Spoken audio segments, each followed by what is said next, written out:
पापा।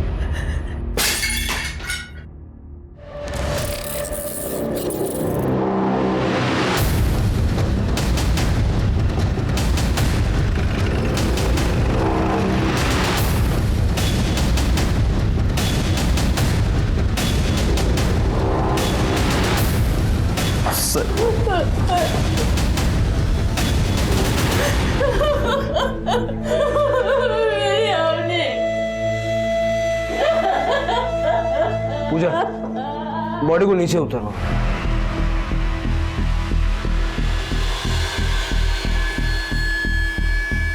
सर, ये मोबाइल मिला। सर, ये तो अवनी का फोन है सर।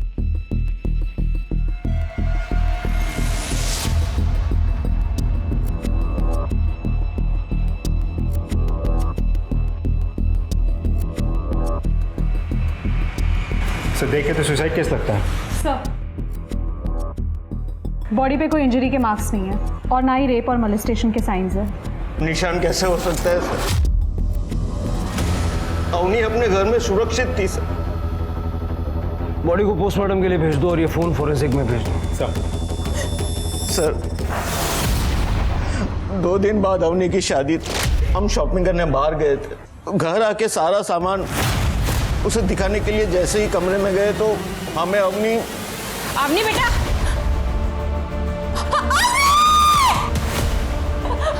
क्या हुआ? क्या हुआ? क्या अवनी इस शादी के खिलाफ थी या कोई डिप्रेशन था? नहीं सर, अवनी तो बहुत खुशमिजाज हंसमुख लड़की थी। वो ये शादी से बहुत खुश थी। अवनी को रमेश पसंद था। लोखंडे परिवार को हाँ बोलने से पहले हमने अवनी से पूछा था। लोखंडे परिवार बहुत ही अच्छा था। इस जमाने में भी उन्होंने दहेज की मांग नहीं की, बल्कि शादी का आधा खर्चा भी उठाने के लिए तैयार थे वो लोग। रमेश की माँ ने यहाँ तक कहा कि हमें सिर्फ अवनी चाहिए। तो कहीं रमेश और अवनी के बीच किसी बात पे? नहीं सर, ऐसा कुछ भी नहीं हुआ था। रमेश का ऐसा स्वभाव ही नहीं है। हमारी अवनी कितनी खुश थी। ये देखिए सर, रमेश की फोटो। वो दोनों कितने खुश थे। कोई और फोटो नहीं है क्या इसके अलावा? नहीं सर, फिलहाल तो एक ही फोटो। हम लोग तो शादी का इंतजार कर रहे थे। शादी में खूब फोटो खिंचाएंगे सर। लोखंडे परिवार का नंबर चाहिए हमें। सर, ये रमेश के पिता वसंत का नंबर है।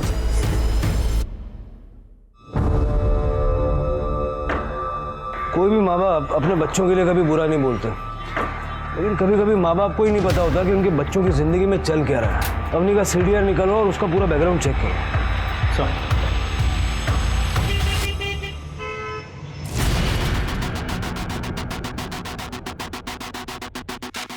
सर, अवनी जादव है, कॉलेज पास आउट, हंसमुख और बहुत ही हैप्पी गो लकी लड़की थी। स्कूल के टाइम से ही उसकी लड़कों के साथ दोस्ती थी, लेकिन कोई बॉयफ्रेंड नहीं था। सर, कॉल डेटा रिकॉर्ड्स में भी कुछ सस्पिशियस नहीं मिला। मैक्सिमम कॉल दोस्तों को किए गए थे। इसका मतलब अवनी के बारे में सब कुछ नॉर्मल था, सिवाय एक बात की कि उसने सुसाइड किया। अवनी डिप्रेस नहीं थी, उसका कोई अफेयर नहीं था। उसके मनचाहे लड़के के साथ 2 दिन में उसकी शादी होने वाली थी। तो उसने सुसाइड क्यों किया? लोखंडे परिवार को जानकारी है अवनी की मौत के बारे में? नहीं सर, उनका फ़ोन तो अवनी के मौत के बाद से ही बंद आ रहा है। तो उनके घर चले जाओ। सर, जादव परिवार को पता ही नहीं वो लोग कहाँ रहते थे। उन लोगों का कहना है कि सब कुछ इतना जल्दी जल्दी हुआ, पूछने का मौका ही नहीं मिला। सर, ये अवनी की पीएम रिपोर्ट। अस्फिक्सिया, श्वासावरोध। अवनी के गले पे दुपट्टे के फाइबर्स भी मिले हैं। बॉडी पे किसी और तरह के कोई निशान नहीं। रेप या कॉन्सेंशुअल सेक्स के कोई साइंस नहीं। अवनी वर्जिन थी। ये सारी बातें इस ओर इशारा करती है कि अवनी ने सुसाइड किया या फिर किसी ने उसे सुसाइड करने के लिए प्रेरित किया। सर, गरिमा नगर में बंद घर से बदबू आने की शिकायत लोगों ने की है।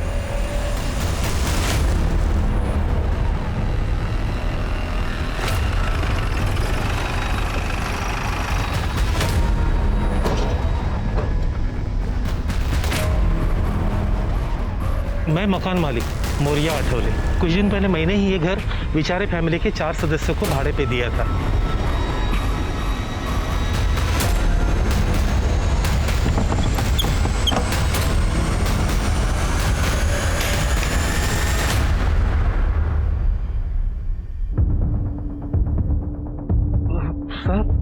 ये तो बेचारे परिवार की बेटी है। पूजा चेक करो, बाकी के 3 लोग का है और ये सामान किसका है? साहब ये सामान मेरा है। वो क्या था ना, उस वक्त मेरे घर में रखने के लिए जगह नहीं थी ना, इसलिए मैंने यहाँ रखा। बाकी खाली घर मैंने उनको भाड़े पे दिया था। सर, देख के लगता है रेप हुआ है और गले पे निशान देख के लग रहा है कि कातिल ने गला दबा के मारा है और बॉडी की हालत देख के लग रहा है कि 4-5 दिन पहले मर्डर हुआ होगा। कोई आईडी वगैरह मिला? नो सर, बट सर ये कुर्ता यहाँ से फटा हुआ है। राजदीप, लड़की का कुर्ता यहाँ से फटा हुआ है, पूरा मेरा अच्छे से चेक करो, देखो ये फटा हुआ हिस्सा कहीं मिलता है क्या? राइट।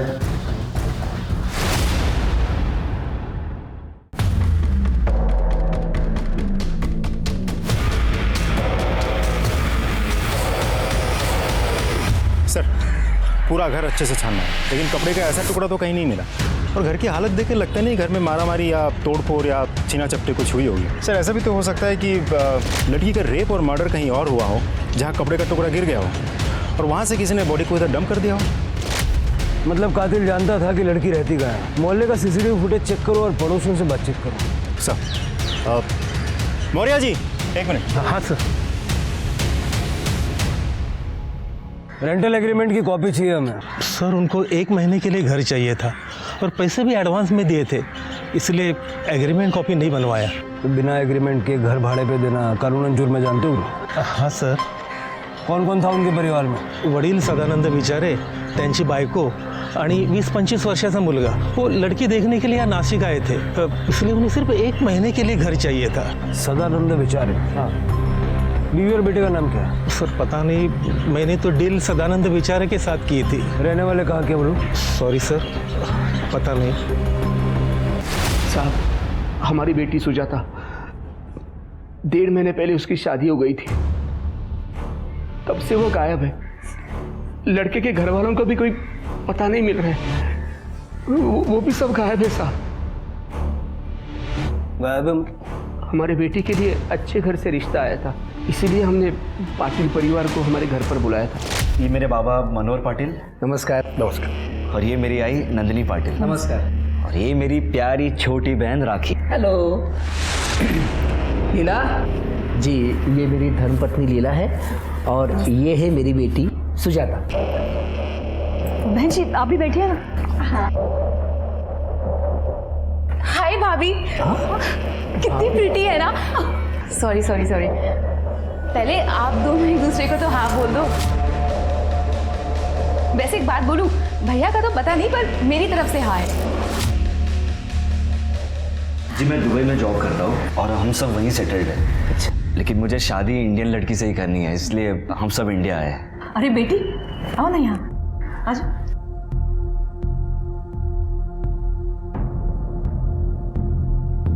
भाई साहब, लगता है हमारे बेटे को आपकी बेटी पसंद आ गई है।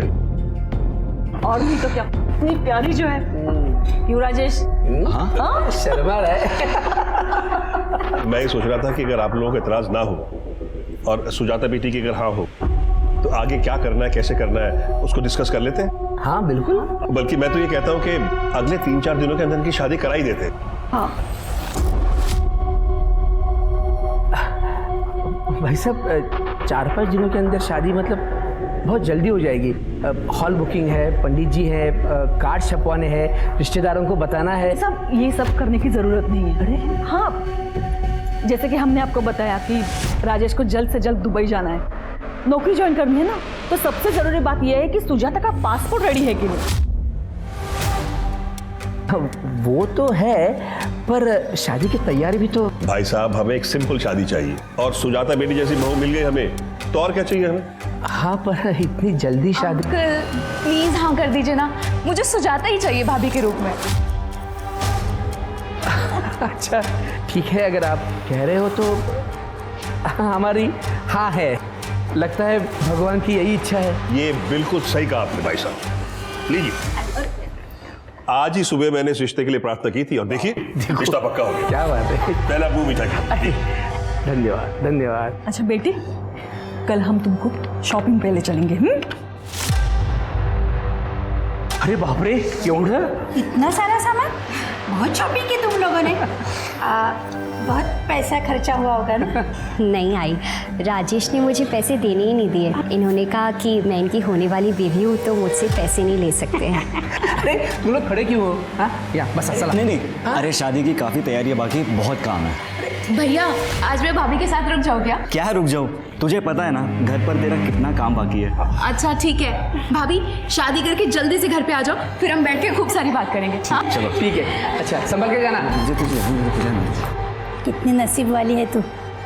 देख कितना अच्छा रिश्ता आया है तेरे लिए। भगवान ने तेरा भविष्य बहुत अच्छा लिखा है।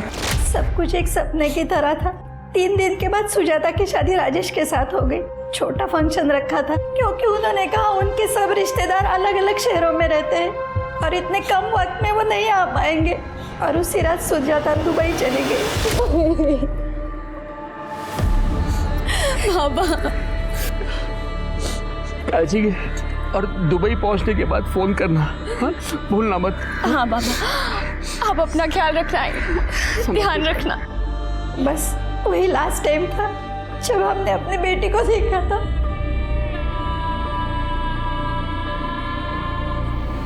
उसके बाद से उसका फोन स्विच ऑफ आ रहा है।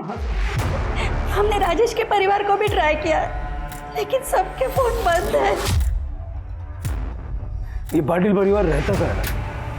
हमें नहीं पता, हमारे पास उनका एड्रेस नहीं है साहब। आपने बच्ची की शादी तय करने से पहले उनका घर नहीं देखा? साहब ये सब कुछ इतना जल्दबाजी में हो गया कि, और वैसे भी शादी के बाद तो सुजाता दुबई में रहने वाली थी, तो शादी के फंक्शन की फोटोग्राफ्स तो होंगी। हाँ साहब, ये देखिए साहब, ये लड़के के पिताजी हैं, ये लड़के की माँ है, ये हमारी बेटी है साहब, और ये है वो लड़का था, देखिए।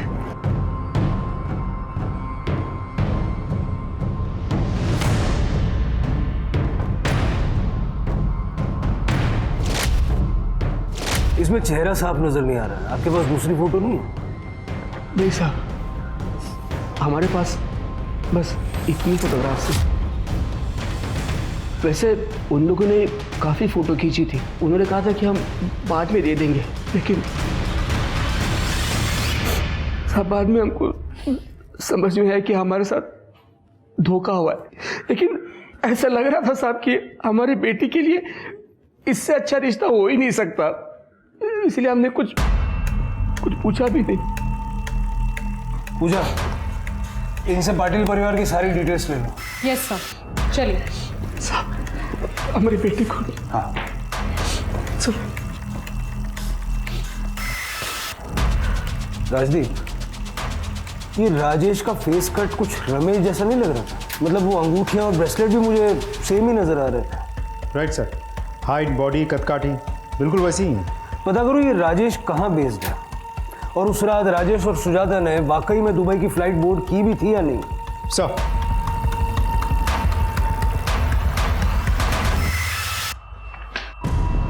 सर विचारे परिवार की बेटी की पोस्टमार्टम रिपोर्ट के मुताबिक गला दबा के उसकी हत्या की गई थी। 3 जून की दोपहर 2 से 4 के बीच का है। एक और बात सर, उसकी बॉडी और कपड़ों में ड्राइड सीमेंट मिले हैं। 19-20 साल की किसी लड़की की मिसिंग कंप्लेंट से डिस्क्रिप्शन मैच हुआ? नहीं सर, अभी तक तो नहीं। हमने आसपास के सभी डिस्ट्रिक्ट के थानों में पूछताछ कर लिया। लगता है परिवार ही उसे मार के भाग गया है, लेकिन फिर सवाल यह है कि रेप किसने किया? हमने पाटिल फैमिली के सिम कार्ड चेक किए। मनोहर और नंदिनी दोनों शिरीष कुलकर्णी के नाम का नंबर यूज कर रहे थे। जांच में हमें पता चला ये आइडेंटिटी थेफ्ट का केस है। और सर, जो नंबर राजेश पाटिल यूज कर रहा था वो सुभाष यादव के नाम पे लिया गया था, जिसमें नकली आधार कार्ड और एड्रेस सबमिट किया था। मतलब सुभाष यादव है ही नहीं? Right sir. Sir, Avani Yadav के केस में उसके घर वालों ने बताया था कि रमेश दुबई में सेटल था, और सुजाता के केस में राजेश पाटिल दुबई में सेटल था। चक्कर क्या है? ये दोनों एक ही आदमी है या पूरा परिवार मिलकर कोई गेम खेल रहा है? सर, मुंबई पुलिस ने ये फैक्स भेजा है। मुंबई पुलिस के अनुसार उस रात सिर्फ सुजाता ने दुबई की फ्लाइट बोर्ड की थी, और राजेश पाटिल की सीट बाद में किसी सलमान शरीफ को असाइन कर दी गई। मतलब राजेश ने किसी और नाम से ट्रैवल किया था, लेकिन क्यों?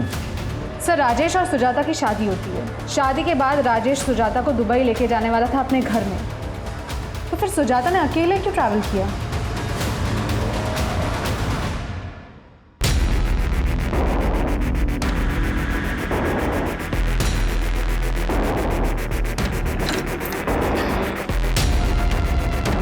क्या कर रहे हो विकी? कुछ नहीं, मैं वो काम कर रहा था, कुछ नहीं।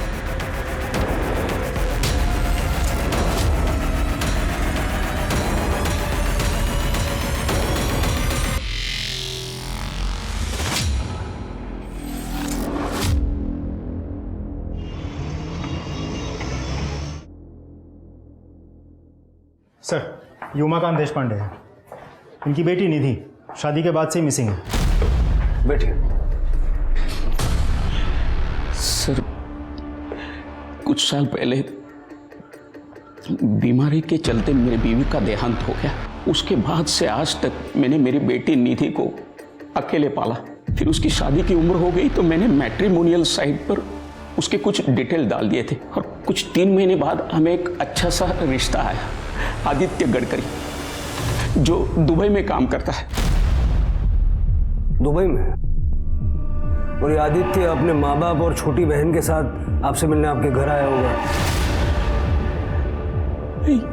इंस्पेक्टर साहब, ये आपको कैसे पता? आदित्य के पेरेंट्स तो भले अच्छे और समझदार इंसान हैं। उनको सिर्फ शादी की जल्दी थी, क्योंकि आदित्य को दुबई जाकर जॉब ज्वाइन करनी थी। तो उन्होंने सिर्फ निधि का पासपोर्ट तैयार है या नहीं, इतना ही पूछा। दहेज भी नहीं मांगा होगा उन्होंने? ये कहा होगा कि कम से कम लोगों के दरमियान वो शादी करवाना चाहते हैं। इंस्पेक्टर साहब, इसका मतलब ये ऐसा दूसरे लोगों के साथ भी हुआ है? लगता तो ऐसे ही है।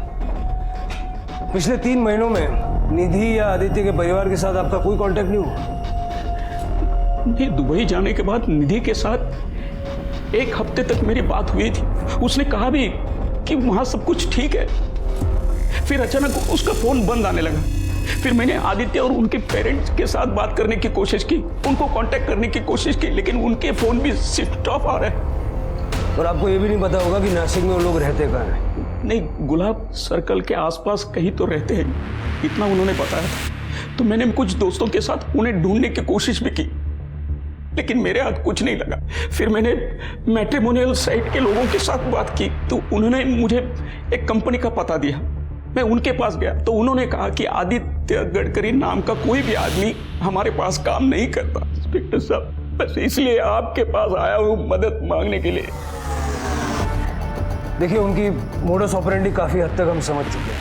आप ये बताइए कि ऐसा कुछ हुआ था जो हमें नहीं पता? शादी के 3 दिन पहले निधि के मोबाइल पे उसकी एक आपत्तिजनक फोटो किसी ने भेजी थी। आई शपथ बाबा, बाबा ये मैं नहीं हूँ, मैंने ऐसा कुछ नहीं किया। हाँ, मुझे पता है, मुझे तुझ पर भरोसा है। ये फोटो तेरी नहीं है। बाबा, ये तो उसी नंबर से कॉल आया। हेलो। मुझे पता है, मैंने जो तुम्हें तुम्हारा नया फोटो भेजा है ना, वो तुम्हें बिल्कुल पसंद नहीं है। कौन हो तुम? क्यों कर रहे हो मेरे साथ ऐसा? मैंने क्या बिगाड़ा है तुम्हारा? अगर तू चाहती है कि तेरे फोटो इंटरनेट पे वायरल ना हो तो कल शाम तक 5 लाख रुपए दे देना। 5 लाख?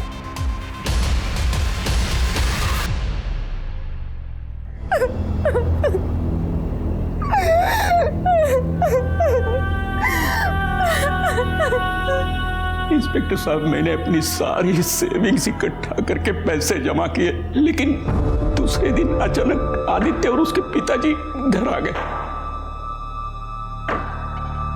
ये क्या है? ये फोटो मुझे आज सुबह को मिला है। देखो, मैं ऐसी लड़की से शादी नहीं कर सकता जिसका कैरेक्टर ऐसा हो। नहीं, ये फोटो इसकी नहीं है। इसे कोई फंसा रहा है। आप ध्यान से देखिए, ये फोटो इसकी नहीं है। आदित्य बेटा, मुझे भी लगता है कि फोटो नकली है। निधि की इसमें कोई गलती नहीं है, वाकई उसे कोई फंसा रहा है। चलो बाबा, मान लिया आपकी बात, लेकिन अगर ये फोटो किसी ने वायरल कर दिया तो सोचो कि हमारी रेपुटेशन का क्या होगा।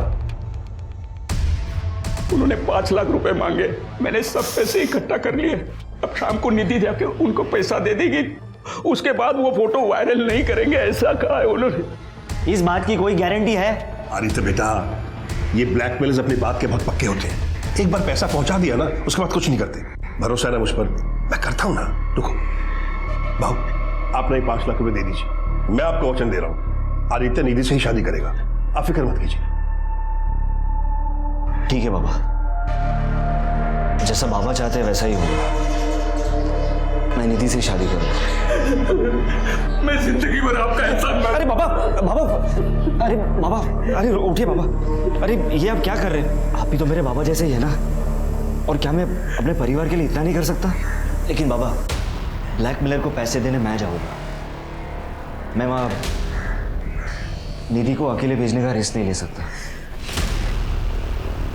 आदित्य ने ब्लैकमेलर को पैसे दे दी और उसके बाद उनका कोई भी फोन नहीं आया। और फिर आदित्य और निधि की शादी हो गई और वो दुबई चले गए। आपके पास शादी की फोटोग्राफ्स हैं? हाँ, एक आध फोटो है। ज़्यादा फोटो गडकरी फैमिली ने खींची होगी। आपसे कहा होगा कि बाद में भिजवा देंगे, लेकिन भिजवा ही नहीं। हाँ हाँ, ऐसा ही कहा उन्होंने। मैं बताता हूँ।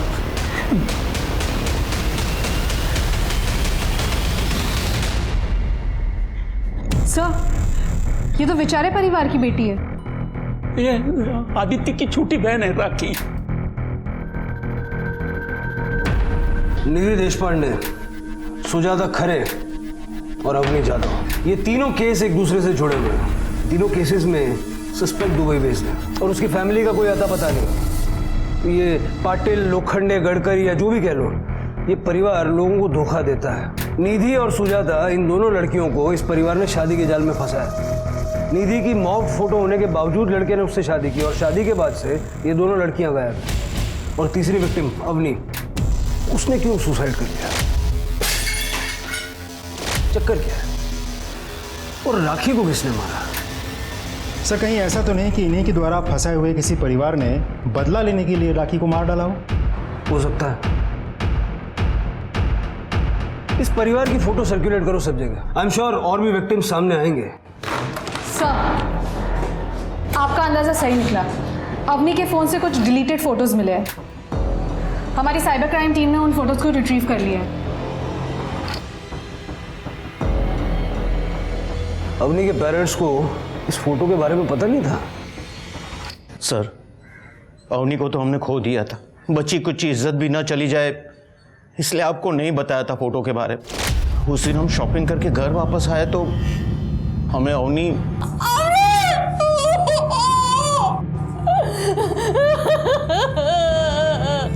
ये क्या किया तुमने अवनी? बाबा, आज मुझे फोन पे एक अनजान नंबर से मेरी एक अश्लील फोटो भेजी गई, जिसके बाद उसी नंबर से एक कॉल भी आया और वो मुझे 5 लाख रुपए मांग रहा था। नहीं तो वो मेरी फोटो वायरल कर देगा। मुझे पता है हमारे पास इतने पैसे नहीं है। उन लोगों ने वो फोटो रमेश को भी भेज दी। रमेश रिश्ता तोड़ने की धमकी दे रहा है। बाबा वो फोटो मेरी नहीं है। मैं कैसे ये साबित करूंगी दुनिया को? मुझे कुछ समझ में नहीं आ रहा है बाबा, इसलिए मैं ये जिंदगी खत्म कर रही हूँ। आपकी अपनी। इसलिए सर, आपको फोन करने से पहले हमने फोन से सारे फोटोज डिलीट कर दिए थे। आपको हमें सब कुछ सच सच बता देना चाहिए था। किस नंबर से आई थी वो फोटोज? सर, हमें नहीं पता, फोन तो आप लोगों के पास था। आपने वो फोटोज डिलीट कर दी, इसकी वजह से हमें वो नंबर भी नहीं मिल पाया। राजदीप सर, ये फोटो देखिए, क्या यही रमेश के माँ बाप हैं? हाँ सर, यही रमेश के माँ बाप हैं। और ये राखी? राखी? कौन राखी? हमें नहीं पता। तब तक तो राखी जिंदा थी, फिर यहाँ क्यों नहीं आई? और अगर यहाँ रैंसम का कॉल आया तो सुजाता के वहाँ भी ऐसे ही कॉल गया होगा। हाँ साहब, सुजाता को भी ऐसी असली तस्वीरें आई थी और उसके बदले में 5 लाख रुपए मांगे थे। सुजाता ने कहा था कि फ़ोन करने वाला बंदा आवाज़ से पढ़ा लिखा और जवान लगता है। बात तो तब बिगड़ी जब राजेश को इस बात का पता चला। और फिर राजेश के पिताजी ने आपसे ये कहा होगा कि अगर आप 5 लाख रुपया दे देंगे तो फिर भी राजेश आपकी बेटी के साथ शादी कर लेगा। और राजेश ने ये कहा होगा कि पैसा डिलीवर करने वो खुद जाएगा, क्योंकि वो सुजाता को खतरे में नहीं डालना चाहता। हाँ बिल्कुल, लेकिन आपको ये बात कैसे पता किस नंबर से आई थी फोटोज और कॉल्स? एक मिनट, वो सुजाता से मैंने नंबर लेकर रखा था। ये देखिए सर, ये नंबर।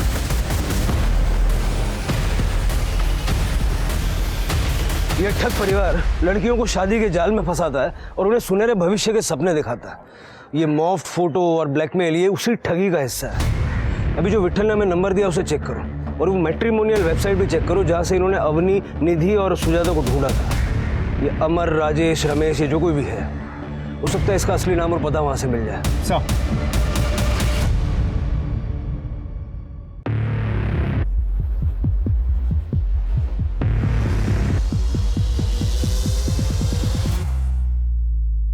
लेकिन गणेश रुकना क्यों है? बाबा, अवनी ने सुसाइड किया है और अब पुलिस हमारे पीछे पड़ी है। पता है ना आप लोगों को कि हमारी फोटोज न्यूज़पेपर में छपी है। उन्हें पता है कि हम सब साथ हैं और हम क्या काम करते हैं। कुछ करना होगा वरना हमारी गर्दन पुलिस के हाथों में होगी।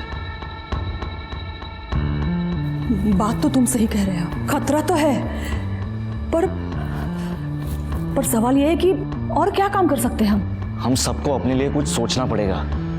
चलो ठीक है, एक आखिरी काम और उसके बाद सब बंद कर देंगे। वैसे भी रश्मि मेरे लिए काफी समय से रुकी है। बस ये आखिरी काम करने के बाद मैं अपना 50% शेयर लेके रश्मि के साथ हमेशा के लिए दुबई शिफ्ट हो जाऊंगा। आप और बाबा अपना 50-50 देख लेना, फिर चाहे जो भी हो कर लेना। ओए बाबा वाले, मेरा नाम इनके साथ मत जोड़ना। ना मैं इनकी बीवी हूँ ना तुम्हारी माँ, समझे? अरे मेरे कहने का मतलब वो नहीं था। तो क्या मतलब था? मैं आखिरी बार कहती हूँ, ये आखिरी काम का भी 50-50 होना चाहिए। एक हिस्सा तेरा और तेरे बाप का और दूसरा हिस्सा मेरा और मेरी बेटी का। क्या हुआ अगर वो इस दुनिया में नहीं है, लेकिन उसे उसका हिस्सा मिलना ही चाहिए। बेचारी मेरी बेटी, मैं तो उसका अंतिम संस्कार भी नहीं कर पाई थी और तुम उसे भूल गए। वो तो तुम्हें सगा भाई मानती थी ना। तो ठीक है, एक आखिरी काम और हमेशा की तरह 50-50 होगा। एक हिस्सा मनोहर काले और गणेश काले का और एक हिस्सा नंदिनी सोहाने और आपकी बेटी राखी का।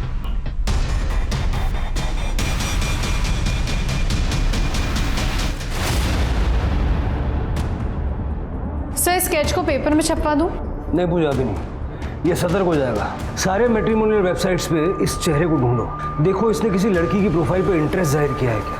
इससे पहले कि ये अपने अगली विक्टिम तक पहुंचे, हमें हर हाल में इसे रोकना है। Yes sir.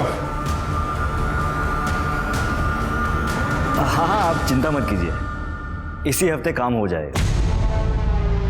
Okay, thank you. Dubai के खरीदारों ने लड़की फाइनल कर ली है। ये है सोनल पेंट से, इगतपुरी के नारायण नगर में रहती है और ये है हमारा आखिरी काम।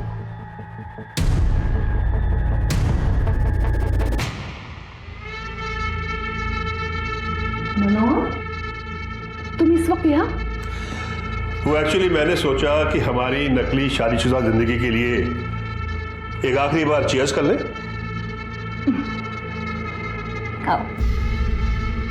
पता है नंदिनी,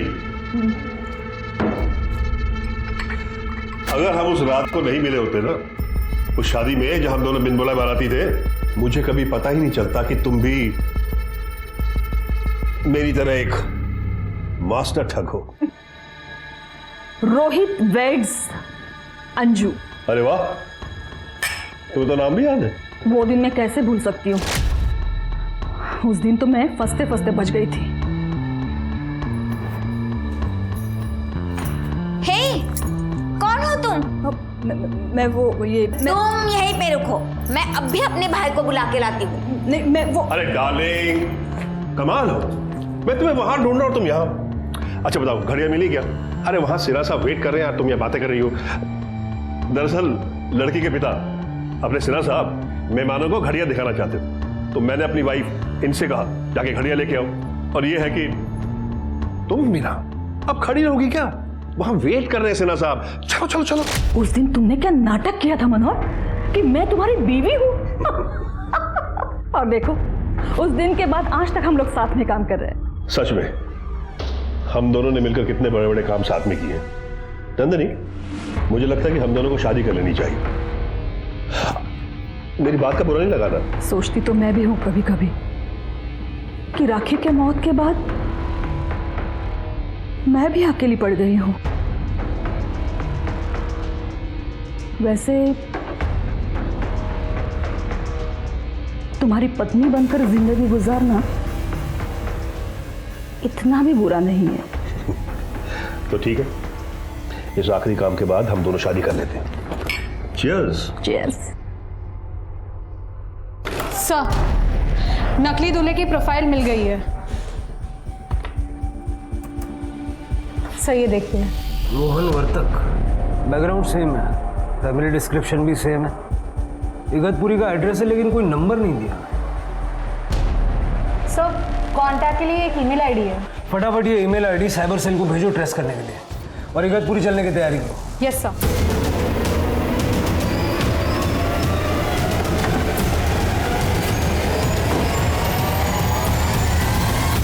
भाग गए यहाँ से भी। मकान मालिक को बुलाओ, ताला खुलो। सर।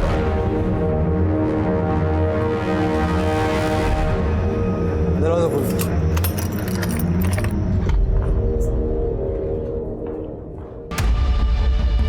पूरा घर अच्छे से चेक करो। सब।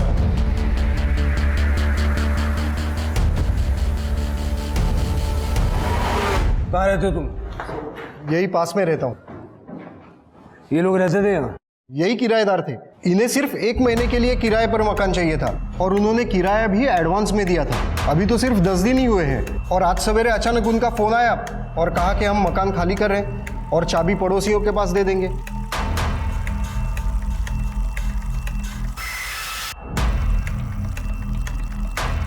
सर, ये देखिए। फॉरेंसिक में भेज दो इसे। सर ये देखिए, नंदिनी की साड़ियाँ मिली हैं। जब ये लोग सारी चीजें अपने साथ ले गए तो नंदिनी के कपड़े क्यों पीछे छोड़ गए? जल्दबाजी में छूट गए होंगे या कोई और रीजन होगा। मकान मालिक से मनोहर का नंबर लो जिसे उसने सुबह कॉल किया था। मुझे इन लोगों की लोकेशन चाहिए। सर, मनोहर ने जिस नंबर से फोन किया था वो स्विच ऑफ आ रहा है। उसकी लास्ट लोकेशन उसकी इगतपुरी घर की थी। सर, जो सिम कार्ड सुभाष यादव के नाम पे खरीदा गया था वो अचानक से ऑन हुआ है। इस समय हम उसे ट्रैक कर रहे हैं। गुड। राजदीप, उसका लोकेशन ट्रैक करके उसका पीछा करो, यही मौका है उसको पकड़ने का। Right sir. दीपाली जी, मैंने आपको पहले भी कहा है कि हम दहेज में विश्वास नहीं रखते हैं। भगवान का दिया हुआ सब कुछ है हमारे पास। वो एक्चुअली क्या है कि रोहन को दुबई में जल्दी ही जॉब ज्वाइन करनी है, इसलिए हम चाहते हैं कि इनकी शादी जल्द से जल्द हो जाए। हाँ, तो अच्छे काम में देरी कैसी? आप कहे तो अभी आ जाए। ठीक है। लोकेशन तो यही दिखा रहा है।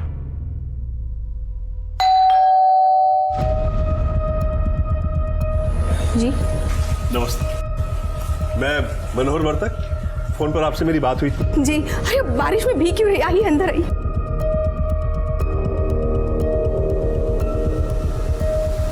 ये है मेरा बेटा रोहन वर्तक, इसी के रिश्ते की बात मैंने आपसे की थी। जी नमस्ते। ये मेरी बहन रश्मि। नमस्ते। अब बेटा आपकी मम्मी नहीं आई? जो दरअसल इनकी माँ और मेरी बीवी नंदिनी बीमारी की वजह से बहुत साल पहले गुजर गई। I am so sorry. मैं अभी आपके लिए चाय नाश्ते का बंदोबस्त करती हूँ। चाय नाश्ता रहने दीजिए, फिर कभी कर लेंगे। आप अपनी बेटी को बुला दीजिए। जी ठीक है। सोनल, आओ बेटा। ये मेरी बेटी सोनल, ये है रोहन और ये उनकी बहन रश्मि। बेटा जाओ, तुम रोहन को अपना कमरा दिखाओ और दोनों बातें भी कर लो। बेटा शर्माओ नहीं, जाओ जाओ बेटा। चलिए। आज अगर नंदिनी जिंदा होती, ये देखकर कितना खुश होती।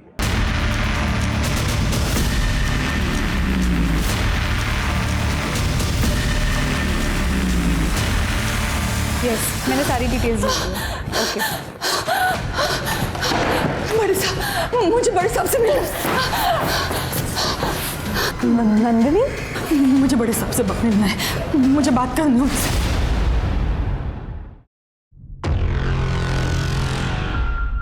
जब से हमने पार्टनरशिप की है, उस दिन से परिवार की तरह अपने लड़के के लिए बहू ढूंढने का नाटक कर रहे हैं हम। और लड़कियों को जिस्म फरोशी के लिए दुबई में बेच देते थे। बेचने से तो पैसे मिल ही जाते थे, लेकिन ब्लैकमेल करके भी हमारी कमाई हो जाती थी। रश्मि और उसका भाई विकी दोनों भी लड़कियों की फोटो को ना मॉर्फ करके ब्लैकमेल किया करते थे। लेकिन अवनी की मौत के बाद और मेरी बेटी राखी के मौत के बाद हमने ये सब बंद कर दिया था। राखी को किसने मारा? मुझे नहीं पता। राखी उस दिन घर पे अकेली थी। हम लोग घर आके देखते हैं तो वो राखी राखी हे बेटी राखी हे राखी राखी नहीं। मनोहर ने कहा कि अगर अरेस्ट नहीं होना है तो हमें यहाँ से भाग जाना पड़ेगा। फिर क्या हुआ? फिर हम लोगों ने डिसाइड किया आखिरी एक काम करते, जो भी पैसा मिलेगा वो लेके हम लोग अपने अपने रास्ते निकल जाएंगे। हमने एक लड़की भी फाइनल की थी, पर उसी दिन उसकी बात सुनी मैंने। विकी का धंधा चौपट हो चुके, हमें उसे पैसे देने ही पड़ेंगे। हम तो दुबई चले जाएंगे, लेकिन वो अपना गुजारा कैसे करेगा? तो हम कर क्या सकते हैं? तो नंदिनी को 50% देने की क्या जरूरत है? 50% तुम अपना रखो और 50% बाबा को दो। विकी को पैसे दे देंगे तो वो अपना गुजारा करता रहेगा ना। नंदनी बिना पैसों के काम करेगी नहीं, और पेंशन से मिलने के समय हमें उसकी जरूरत पड़ेगी। उसकी क्या जरूरत है? मैं आपकी बेटी बनकर वहां आपके साथ चल सकती हूँ। इससे भी तो हमारा परिवार कंप्लीट होता है ना। रश्मि ठीक कह रही है बाबा, और वैसे भी फालतू में पैसों का बंटवारा करना ही क्यों है? लेकिन इस हिसाब से तो आपको काफ़ी अच्छा हिस्सा मिलेगा, और वैसे भी ये हमारा आखिरी काम है। ठीक है, ये तो मेरे पे छोड़ दो। मुझे लगता है कि हम दोनों को शादी कर लेनी चाहिए। मुझे तो पहले से पता था कि वो मुझे अपने रास्ते से हटाना चाहता है, और जैसा कि मुझे शक था, उसने मेरी ड्रिंक में नशे की दवाई मिलाई थी। मैंने वो पी नहीं, और उसे ऐसा दिखाया कि उस दवाई का असर मुझ पर हो रहा है। और फिर नंदिनी, नंदिनी,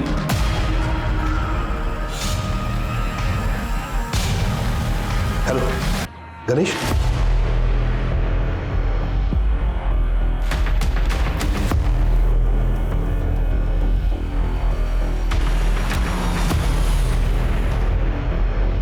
यहाँ बहुत जंगली जानवर है, इसका काम तमाम कर देंगे। यहाँ से बच के निकल नहीं सकती है। मुझे तो कल शाम से ही पता था कि मेरी जिंदगी खतरे में है, इसलिए मैंने अपने पास चाकू रखा था।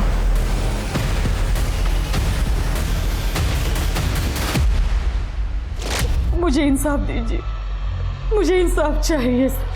तुम्हारी वजह से न जाने कितनी लड़कियां और उनके परिवारों की जिंदगियां बर्बाद हो गई। एहसास है तुम्हें? अवनी ने तो तुम लोगों की वजह से सुसाइड कर लिया है, और तुम्हें इंसाफ चाहिए। मैं मानती हूँ मैंने बहुत गलतियां की है, और उसकी सजा भगवान ने मुझे दे भी दी है। मेरी बेटी राखी को मुझसे छीन के उसका तो अंतिम संस्कार तक नहीं कर पाई साहब मैं। लेकिन साहब, वो मनोहर और वो गणेश, वो दोनों भी उस सजा के हकदार है साहब। इस वक्त वो दोनों कहाँ बता सकती हो?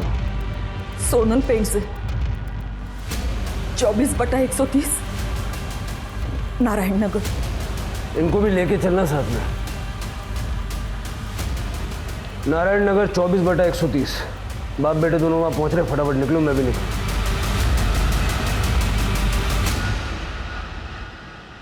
मुझे ये रिश्ता पसंद है। और मुझे भी।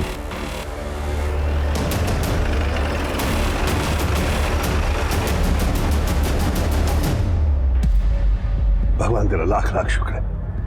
बस ऐसे इनके सर पे हाथ रखना और इस रिश्ते को फलने फूलने देना। शादी की डेट फिक्स करने से पहले भगवान का आशीर्वाद लेना बहुत जरूरी है। बस शादी 3-4 दिनों में हो जानी चाहिए। जो आप ठीक समझे। चलिए ना, एक सेल्फी ले लेते हैं। सेल्फी? वो सेल्फी का तामझाम मुझे नहीं समझता। अभी तो हमारी शादी फिक्स हुई है, एक सेल्फी तो बनती है ना। हाँ मतलब मेरा मतलब कि वो रोहन भाऊ, भाभी इतना एक्साइटेड है तो ले लीजिए ना एक सेल्फी, क्या फर्क पड़ता है? ठीक है। देखिए मुझे भी दिखाओ।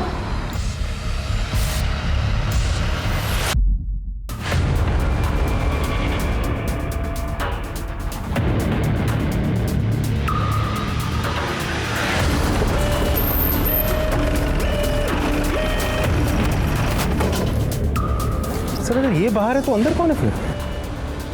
लंबी कहानी है राजदीप। अभी फिलहाल जो अंदर हैं उनको सरप्राइज देते हैं। मैंने खाना ऑर्डर किया था, शायद वो आ गया। जी? अरे आप ऐसे घर में किसी, कौन है आप? मैं इस ढोंगी की नकली माँ हूं।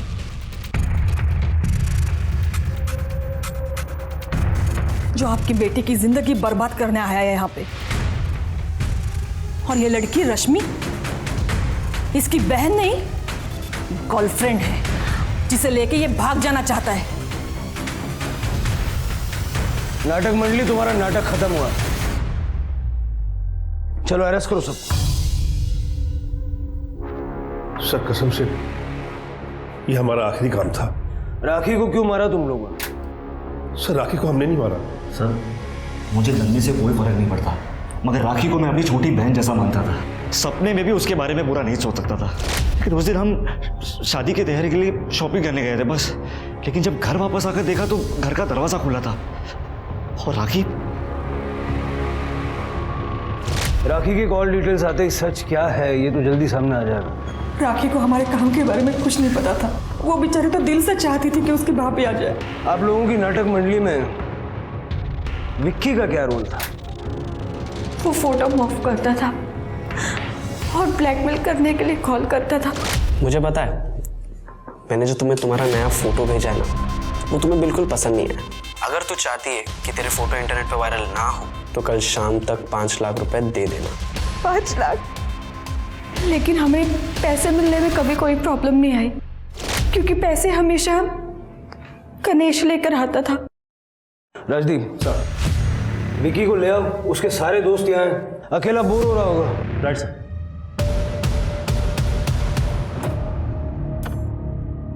क्या फायदा ये हुनर का, अब मैं ये काम अकेले भी नहीं कर सकता।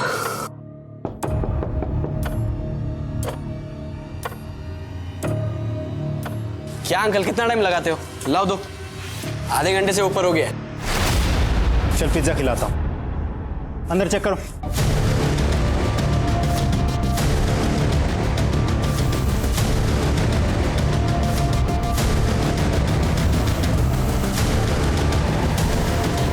सर ये देखिए कपड़ा।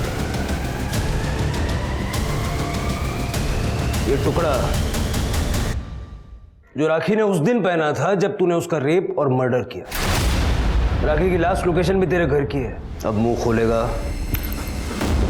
या डंडा डाल के बोलो। सर मैं बताता हूँ। सर मुझे हर काम के 2 लाख रुपए मिलते थे।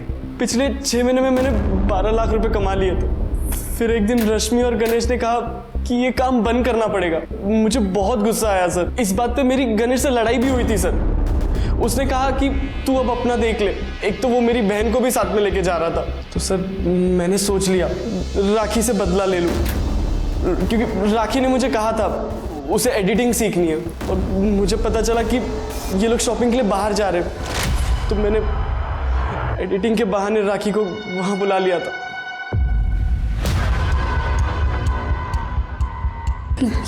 ये क्या कर रहे हो? कुछ नहीं, मैं बता रहा हूँ तुम्हें। करो ना, टेंशन मत लो।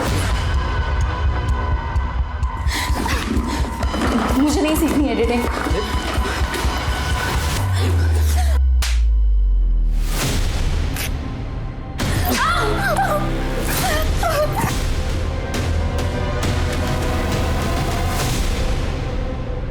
उसका फोन मैंने तोड़ दिया था और घर जाते वक्त रास्ते में फेंक दिया था।